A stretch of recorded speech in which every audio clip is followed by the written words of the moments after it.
Every town has its legends. In 2020, in a small village in Vermont, there was one about the woods. The kind of place locals avoided after dark. They called it the Whispering Woods. What happened to a hiker who ignored the warnings will make you think twice about walking alone. In October 2020, Mark, a 27-year-old nature enthusiast, moved to a rural town in Vermont.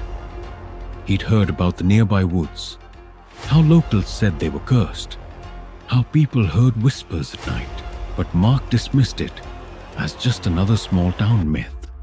One cool autumn evening, Mark decided to explore the woods for himself. He grabbed his flashlight and ventured out just as the sun dipped below the horizon. At first, it was peaceful. The trees swayed gently in the breeze, and the air smelled of pine and earth.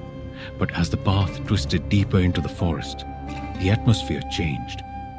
The air grew colder, the shadows longer. Then he heard it, a whisper. At first it was faint, almost like the wind, but soon it became clear. Soft voices, murmuring words he couldn't understand. He stopped in his tracks, shining his flashlight around. "Hello?" he called, his voice shaky. No response. The whispers grew louder, surrounding him. It was as if the trees themselves were speaking. Mark tried to laugh it off. "Probably just the wind," he muttered. But his unease grew as he realized something.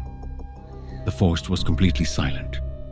No birds, no insects, just whispers. He quickened his pace, looking for the path back, but the trail seemed different, twisting and unfamiliar. The trees seemed to close in around him. Then he saw it. A figure standing just ahead, barely visible in the dim light. It was tall, motionless, cloaked in shadow. "Hey," Mark shouted, relief washing over him. "Can you help me? I think I'm lost." The figure didn't move. Mark stepped closer, his flashlight trembling in his hand. "Are you okay?" As the beam of light hit the figure, Mark's stomach dropped. It wasn't a person. It was a tree, but carved into its bark were hollow eyes and a twisted grin, oozing sap like blood. The whispers grew deafening. Mark turned to run, but the path was gone. The trees were closing in, their gnarled branches reaching for him.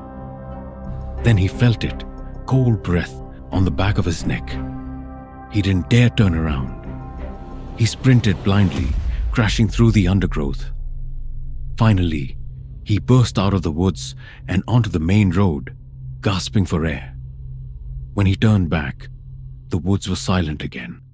The whispers were gone. Mark told his story to the locals the next day, but they only shook their heads. "You're lucky you made it out," one old man said.